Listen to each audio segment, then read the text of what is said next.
Trigger warning.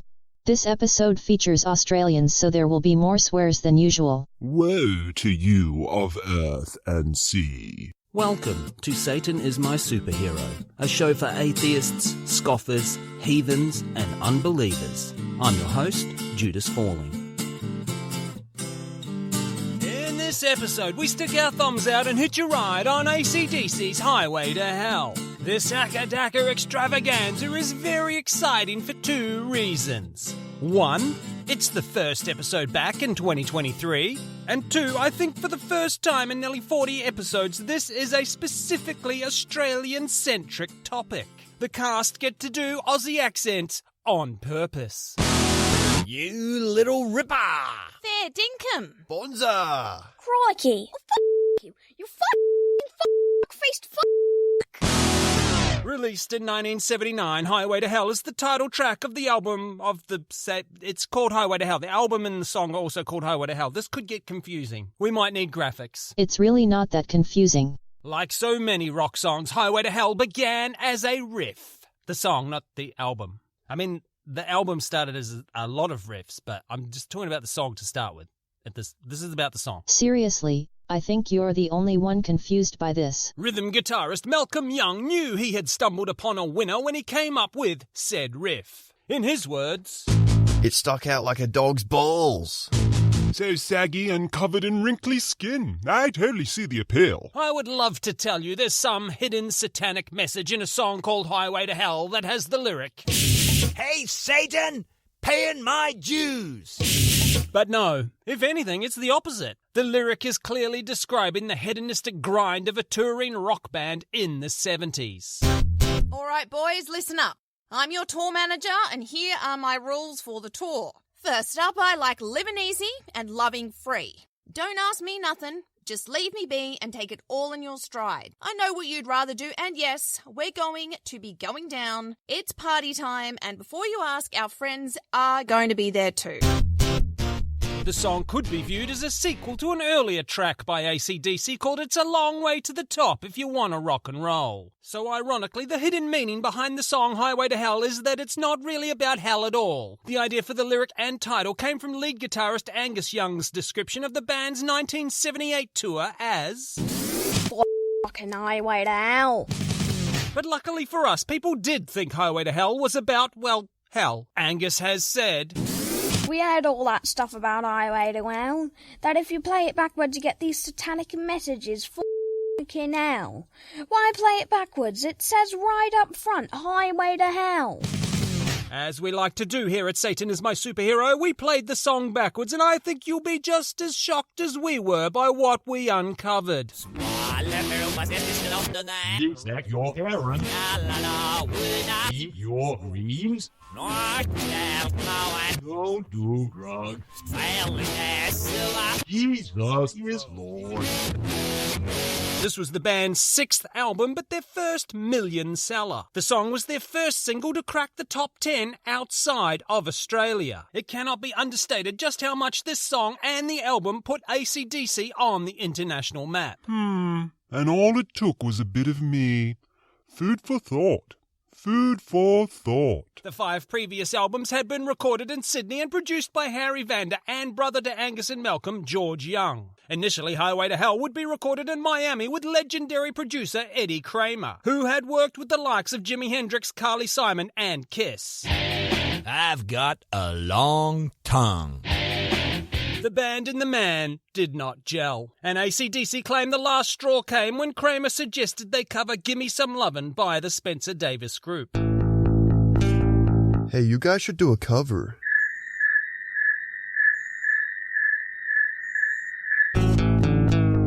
AC/DC left Miami for London and teamed up with soon-to-be hitmaker extraordinaire Mutt Lange. At the time, Mutt had produced some solid albums, most notably 3 for Bob Geldof's The Boomtown Rats. The Boomtown Rats recorded more than one song?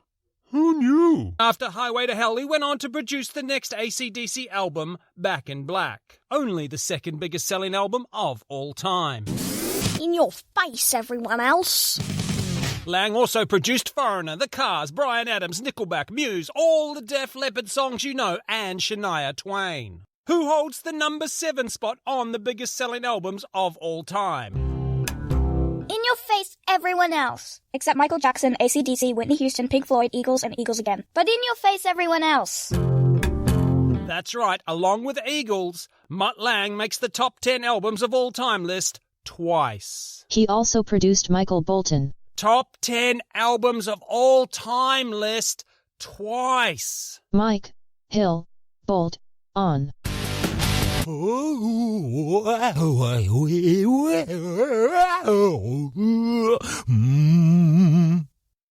what do you think? I'll be honest, Michael. I can turn that into a hit.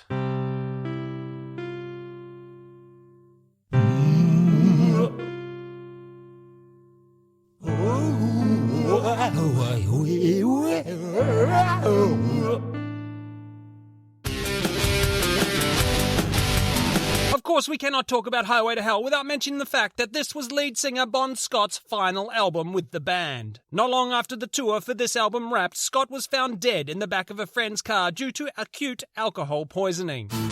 I'd like to take advantage of this awkward pause in the show to encourage you to check out the merch store where you can get all kinds of Satan is my superhero loot. Yo, yo, yo, hit me up with some of that sweet loot, baby. Freak out grandma with a digital demon t-shirt or drink your morning coffee while the cold, dead eyes of the devil himself stare right back at you.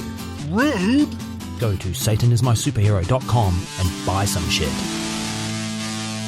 To most of us, it would seem quite obvious that when you tell your American record company in 1979 your album and first single off that album have the title Highway to Hell, there's going to be some pushback. Everybody, have you heard?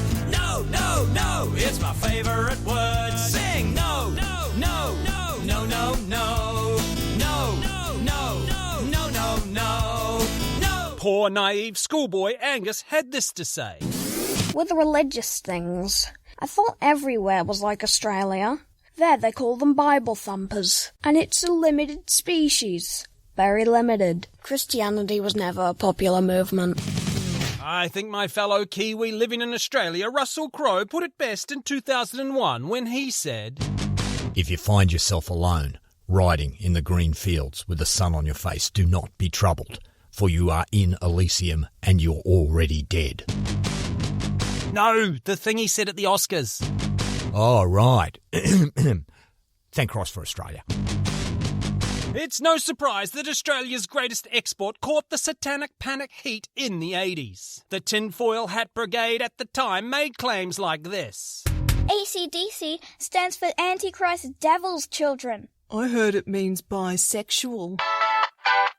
If only it was that interesting. It stands for boring old alternating current direct current. The official story is the Young Brothers saw the label on their sister's sewing machine and this electric rock and roll band who released songs and albums with titles like Power Rage, Flick of the Switch, Live Wire, and High Voltage. Thought it suited their electrifying sound. It means electricity and we play electric guitars. Get it? What about me? My instrument's not electric. Shut up, Colin. No musician ever in the history of music has ever cared about what the drummer thinks. If the Young Brothers were coming up today, they'd be just as likely to call their EDM project Wi-Fi. Wi-Fi stands for Warlocks and Fiery Inferno. I heard it stands for Wickedly Into Furry Intercourse. Don't get me wrong, Akadaka definitely did bring that satanic panic heat down on themselves.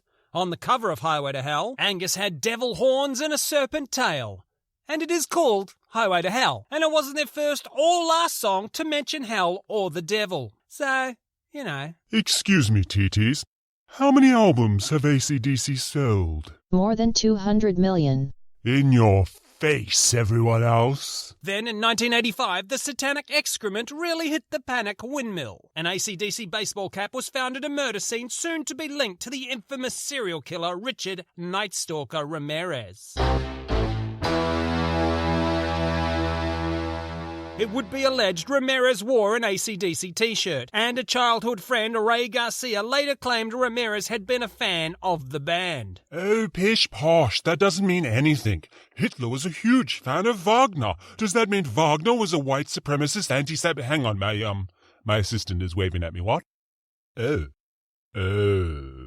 I think I made my point. Don't Google Wagner. I'm not going to go into details of the crimes Richard Ramirez committed. They are depraved, and it's not what we do here at Satan Is My Superhero. I mean, there's probably some kind of podcast out there that covers this kind of thing. Are you talking about true crime? Yeah, true crime. That's a good name for it. There must be at least one podcast on the subject. Yes, there's a couple. In fact, our sister show Wanky Pranks did a piece about it. Hey guys, welcome back to my channel. Wank, wank, wank, wank, Wanky Pranks! Today we're going to see how many true crime podcasters we can find. First of all, we're going to throw this stick into a random group of people. Ouch! Who threw that? That was me, sorry about that. Hey, quick question, do you host a podcast? Oh, why, yes I do. Is it a true crime podcast? Yes it is! Did you recognize my voice? No. You bet! Wank, wank, wank, wank, wanky pranked! We have a sister show? No. You bet! Wank, wank, wank, wank, wanky pranked! Anyway, we will briefly look at where this animal Ramirez crosses paths with the Highway to Hell album and ask the question, do we have anything to fear from the fans of this devilish demonic band AC/DC in the 21st century? We have to lock Grandma in her room for a couple of days, kids. AC/DC is coming to town. Woohoo! Look at these fun bags, boys! Granny, please, put your top back on. It is no doubt Ramirez was a fan of heavy music and probably AC/DC. A witness claimed she had seen Ramirez buy that AC/DC cap, but he never admitted to it being his. Some articles claim he was wearing an AC/DC t-shirt at the time of his arrest, but there are no photos to back this up. He may well have worn both the hat and the t-shirt. I'm just saying I couldn't find definitive proof of either. I bet the true crime podcasts know. Where the Ramirez Highway to Hell connection gets interesting is around his nickname, the Night Stalker. The final track on the Highway to Hell album is titled Night Prowler. And despite what the band have claimed, the lyrics to Night Prowler are, I'll be charitable and say suggestive of the types of crimes Ramirez carried out. There's charitable, and then there's being an apologist and serpent-tonguing around the truth. The lyrics in question absolutely describe someone being attacked in their bed at night. Yeah, okay, they totally do. But was this song the inspiration for the horrendous, unforgivable crimes of Ramirez? Since I've already been called a fact-dodging apologist on my own show, I will acknowledge, possibly, but most likely, Akadaka are no more responsible for causing violent crime than the makers of horror movies, violent video games, etc., etc. You know the deal. People have been doing horrible things long before entertainment came along. Keep going down the list until you have to ban the Iliad. Where do you stop? Hi, I'm looking for something with demonology, witchcraft, murder, rape, suicide, assassination, insanity, sex perversion, satanic-type rituals, gambling, barbarism, cannibalism, sadism, desecration, demon summoning, necromantics, divination, and other teachings. I've got just the thing for you. It's the Bible.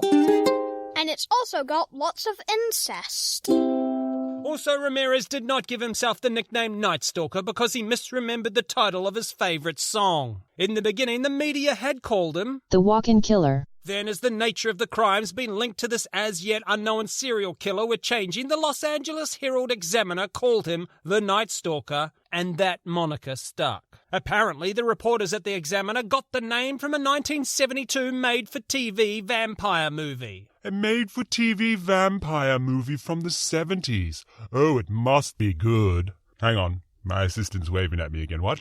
88% on Rotten Tomato. Humanity is broken. So the links to AC/DC are all alleged. The truth of the matter is Ramirez fancied himself as a Satanist. He left satanic symbols at crime scenes. In the courtroom, he drew a pentagram on the palm of his hand and yelled, Hail Satan. During sentencing, he told the court, Lucifer dwells in us all. Upon receiving his death sentence, he said, Dying doesn't scare me. I'll be in hell with Satan. Lord Satan, Richard Ramirez has arrived. Excellent. Load up my largest pineapple. According to Ramirez, he did not have a happy childhood. He witnessed a family member murdered, and a form of punishment he would endure was being tied to a crucifix in a graveyard and left there overnight. It could have been worse.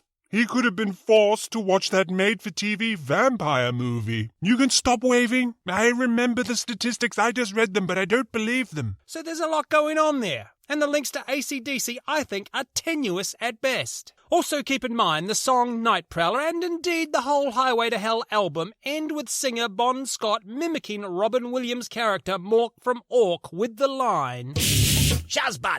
Nanu nanu! Yeah, Akadaka would make the worst Satanists ever. Who's been urinating in the menstrual blood bowl? AC/DC were here earlier, and they stubbed their cigarettes out on the goat's head too. Who let them in here? They're not even metal. In the many decades since its release, the song has been placed in various media, but I think most interestingly plays during the end credits of the 1999 episode of The Simpsons titled Simpsons Bible Stories, in which the Simpson family descends to hell. According to producer Mike Scully, the band was so keen to be included in the episode they gave the producers a huge discount. You can have the song for a slab of VB. Okay. I don't know what that is. Oh, I see. Gonna play rough, are we? Alright, half a slab. That's me final offer.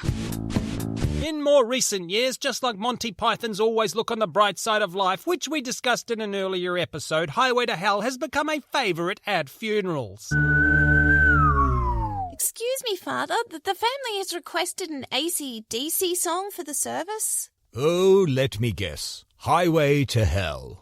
No, actually they've asked for big balls. Oh, well, that would explain the shape of the coffin.